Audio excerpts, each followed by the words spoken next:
ये बार बार पहली दफा जगदीप धनखड़ देश के उपराष्ट्रपति इस तरीके से आग बबूला नहीं हुए जुडिशरी पर। इसके पहले भी उन्होंने वकालत की कि सीबीआई डायरेक्टर की नियुक्ति। इसमें क्या काम है सीजेआई का? We are not following the democratic process. हम तो ढो रहे हैं पुराने कानून को। तो बार बार जो इस तरह के बयान है, किरण रिजिजू कह देते हैं कि कॉलेजियम सिस्टम तो लोकतंत्र में एलियन है। ये टारगेट करने का प्रयास है क्या जुडिशरी को? एंड इंटेंशनली प्रयास है क्या ये? गरिमा जी, कोई देश कितना सभ्य है, कोई सोसाइटी कितनी सभ्य है, इससे जाना जाता है कि वहाँ पर जुडिशरी की कितना सम्मान किया जा रहा है। एक चीज़ बेसिक है कि कॉन्स्टिट्यूशन का फाइनल आर्बिटर सुप्रीम कोर्ट है। दूसरा ये चीज़ भी निश्चित है कि चारों अंग हैं या 3 अंग हैं, इन सब का काम यह है कि डेमोक्रेसी यहाँ फंक्शन करती रहे और संविधान के हिसाब से चले। इवन प्रेसिडेंट को भी अगर इम्पीच किया सकता है अगर वो संविधान के खिलाफ चलते हैं। आर्टिकल 56 आप देखें, उसमें लिखा है कि कॉन्स्टिट्यूशन वायलेशन करेंगे तो even he can be impeached. मतलब तो कॉन्स्टिट्यूशन सुप्रीम है, इसमें कोई दो राय नहीं है। हमारे धनखड़ साहब जो है गवर्नर रहे हैं, गवर्नर का बहुत बड़ा एक्सपीरियंस इनको है और ये एडवोकेट भी रहे, लेकिन ये शायद इन्हें ये बार बार लगता है कि वकालत ये भूल जाते हैं कि ये वाइस प्रेसिडेंट है, ये नॉन पार्टिसन पोस्ट है। ये as a chairman of the house ये निष्पक्ष हो काम, पार्टी का आदमी नहीं है। ये minister should have come from the law, statement should have come from the law minister, not from the vice president.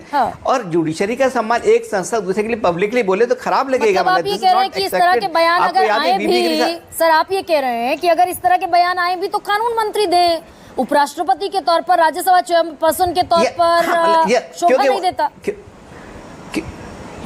वो निष्पक्ष है ना, वो इंडिपेंडेंट है, उनके लिए सारे लोग सम्मान करते हैं, उनसे उम्मीद नहीं है कि वो करें।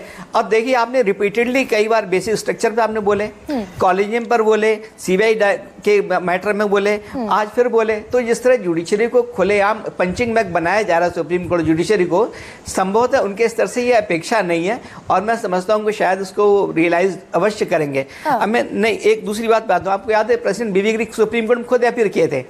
सुप्रीम कोर्ट का सम्मान प्रेसिडेंट गिरी ने भी किया था। प्राइम मिनिस्टर यहाँ इलाहाबाद हाईकोर्ट में अपील हो चुकी है। मतलब तो ऐसा कुछ नहीं है, president the is not immune. Ultimately 142 क्या है, 142 यही तो है कि जो केस लंबित है उसमें पूरा न्याय कर दें। अब यही गवर्नमेंट गई थी, यूनियन कार्बाइड का मैटर था, 142 में गई थी, हम लोगों ने खत्म किया, वरना बरसों मुकदमे चलते रहते हैं। कोर्ट तो सभी की हेल्प करते हैं, चाहे सरकारी कमीशन हो, चाहे बॉम्बे केस हो, हर केस में गवर्नर की लाइंस ड्रॉ की गई हैं। अब 74 आर्टिकल है, उसमें लिखा है कि अगर काउंसिल मिनिस्टर दोबारा अपनी राय भेजे then president shall act accordingly. अगर मान ली प्रेसिडेंट कहें हम नहीं करते, भाई प्रेसिडेंट के 6 महीने नहीं करें, 3 महीने नहीं करें, कैन विदहोल्ड कर लें, हम रुके रहे उसे कि हम कुछ नहीं करें, वीट पॉकेट वीटो इस्तेमाल करें तो कैसा लगेगा? तो संविधान को अगर वर्केबल बनाना है तो सुप्रीम कोर्ट ने सिर्फ गैप्स फिल किए हैं। उन्होंने कहा है अच्छा सुप्रीम कोर्ट जजमेंट भी है, यानी समीक्षा, यानी कि सर आप ये कह रहे हैं कि प्रेसिडेंट के फैसले की भी समीक्षा। और मैं इस केस में स्पेशली अगर पूछूं कि कोई बिल अगर राज्यपाल ने इनवैलिड तरीके से राष्ट्रपति को भेज दिया, राष्ट्रपति ने मियाद बहुत ज्यादा बढ़ गई, ना फैसला लिया, ना वापस भेजे बिल और ना स्वीकार किया, तो प्रेसिडेंट के फैसले की भी जुडिशियल स्क्रूटनी हो सकती है, समीक्षा हो सकती है। ये आपको मैं एक बार याद लाऊं, ज्ञानी जैल सिंह साहब अगर पार्लियामेंट डिसॉल्व करने जा रहे थे, अगर आपको याद हो, क्योंकि राजीव गांधी साहब उनसे नहीं मिल रहे थे, तो उन्होंने बहुत वकीलों की राय ली थी डिसॉल्व कर सकते नहीं करते। मान लीजिए वो डिसॉल्व कर देते तो यही गवर्नमेंट, ये लोग हमारे सुप्रीम कोर्ट आते कि नहीं आते कि साहब ये प्रेसिडेंट को पावर नहीं है डिसॉल्व करने की।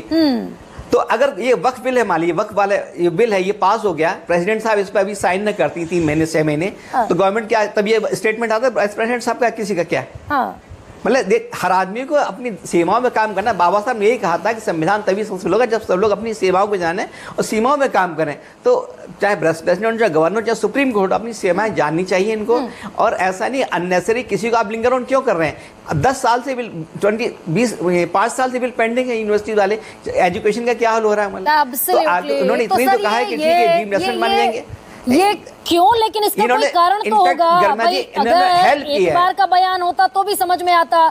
जगदीप धनखड़ ने अभी 2 महीने पहले भी सीबीआई डायरेक्टर को लेकर बयान दिया, फिर बयान दिया। उसके पहले किरण रिजिजू कई बार कह चुके हैं। वक्फ कानून पर किरण रिजिजू ने कहा कि विधायी मामलों में न्यायपालिका को हस्तक्षेप की जरूरत नहीं है। ये क्या नैरेटिव बनाने की कोशिश है क्या? केवल एक बात मैं और कहूंगा कहिए रमन ना जी, सर, प्लीज। कि उन्होंने सुप्रीम कोर्ट ने ये इनका काम फैसिलिटेट किया है, सुप्रीम कोर्ट ने इनका काम कुछ एक्स्ट्रा नहीं कहा है। अब ये चाहे तो संविधान संशोधन करके टाइम डाल दो उसमें, 3 महीने में 6 महीने में करना पड़ेगा। हमने तो उतने ही किया है जो कि गैप्स हैं उसमें, कोई नई बात नहीं कही है इन्होंने। तो क्रिटिसिज्म जो है मतलब एब्सोल्युटली अनफाउंडेड है मतलब। तो ये एनजेएसी की भी तरफ बढ़ने का प्रयास है क्या? संजय जी आऊंगी मैं आपके पास भी, लेकिन जस्टिस सुधीर मेरे साथ जो हैं सर, ये एनजेएसी की तरफ भाई कॉलेजियम से सुप्रीम कोर्ट और हाई कोर्ट के जज चुने जाते हैं, ये NJAC national judicial appointment commission की तरफ बढ़ने का एक और प्रयास दिखता है क्या? भाई पहले नैरेटिव बिल्डअप करो, गड़बड़ियां बहुत ज्यादा हैं, फिर उस दिशा में चला जाए। ये हर पॉसिबल ओकेजन पर सुप्रीम कोर्ट को कंडेम किया जा रहा है, क्रिटिसाइज किया जा रहा है। पर्पस यही है कि ये तो एक प्रोजेक्ट की ये बेकार की संस्था है, इसमें अब हमें इंटरफेयर करना है इनफैक्ट हिमाल।